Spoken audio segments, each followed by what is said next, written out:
look like this our chart on Gbpusd, and the market has been bullish. So we'll take it as the market has been very bullish for some time now. Since October 22, the market has been bullish. The market has shifted back to the bullish direction after a heavily bearish direction. So our anticipation is hoping for buys and getting some buys into some longs. What price action will tell us. So it's quite messy on the 4 hour, on the weekly time frame. So we just hoping onto the daily time frame to see what price action has for us. Although it's quite messy, this was the last demand the market left for us to continue with it. But let's hoping onto the daily time frame to see what the market has for us.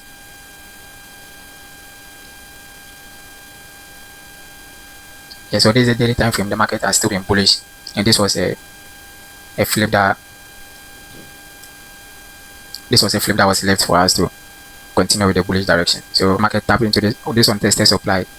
It pulled back, reacted to this demand, and continued with the bullish direction. So this was the last flip that should hold for the market to continue with the bullish direction. And mostly paid supply and demands. We take our entries on the EKO or the discount of the zone. Yeah, so if price taps into the premium of the zone, we don't normally take our entries from the premium. We take our entries from the EKO or the discount of the zone, and vice versa. Whether it's bearish, if it's bearish too, that's how we do it, and if it's bullish too, this is how we do it. Yeah, so mostly if price taps into the premium, the bullish movement, if price taps into the premium, it can be left with an untested demand that we can hope to hedge in again after some time or after some movement per market action or per price action. So this demand can be refined. Okay, let's do this one for undo.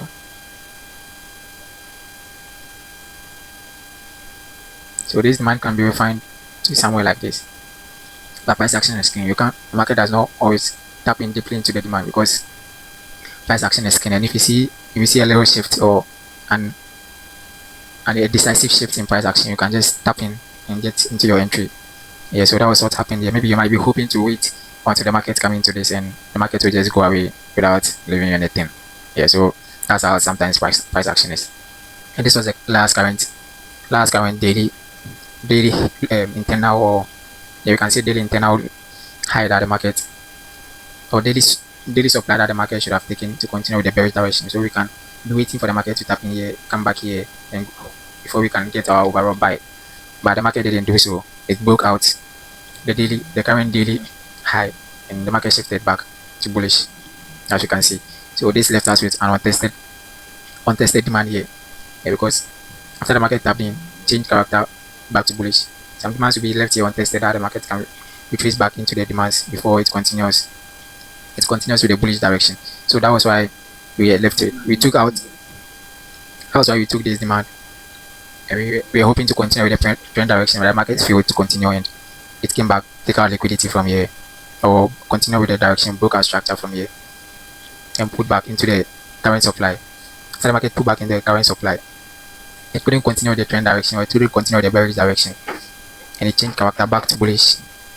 So the market also left us with an untested demand here that can come back to fill this orders and continue the bullish direction.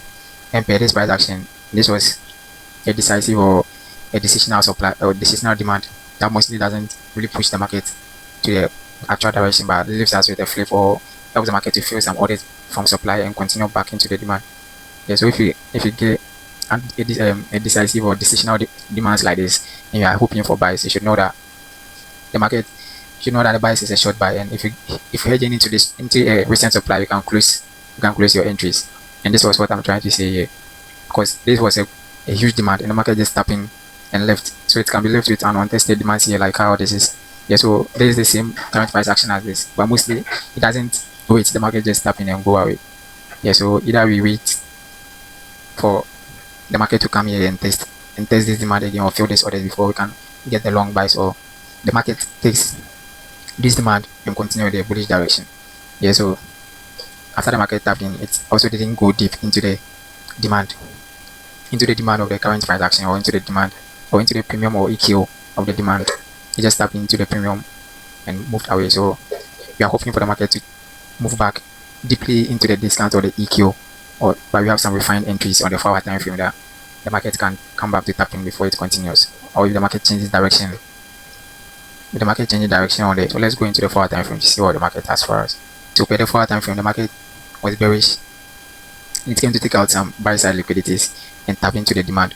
Although the market didn't push deeply into the demand, it reacted from the premium of the demand and moved back into the current supply, and it took out the supply and reacted from the supply and changed back to bearish. It was left with the last flip. This was the recent flip that the market should have held to continue with the bearish direction. The market changed character back to bullish. Yeah, so if price action happens like this, price action is king, and you can be waiting for the market to come and tap into this demand before you buy. Anything if the market shows you his hand, you should just be ready to take or participate in the direction or in the movement, because per the daily time frame, the market retraces back to the EQ of the daily time frame. So if it retraces back to the EQ, let's go to the EQ.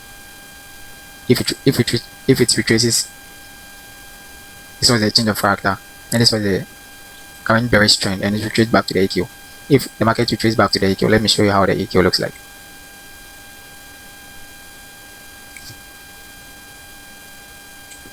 Yeah, so if the market retraces back to the EQ, it can come back for an untested demand and move back into the premium before it sells. So either this supply holds or the market taps in back, the market reacts from this demand and move deeply into the EQ before it sells. So anything, the market can do anything at this time. So but for next week, our daily or our 4-hour bias is buy. So we'll be hoping to buy from this flip into the demand, or maybe take some liquidity from here before we sell or anything. So our profit will be short. We'll not be holding trades for long, or we just be taking short entries until we see the overall trend direction, because there are a lot of untested demands left for the market to come for, and we don't know which is which. So we'll be hoping to buy from this flip and see what the market has for us.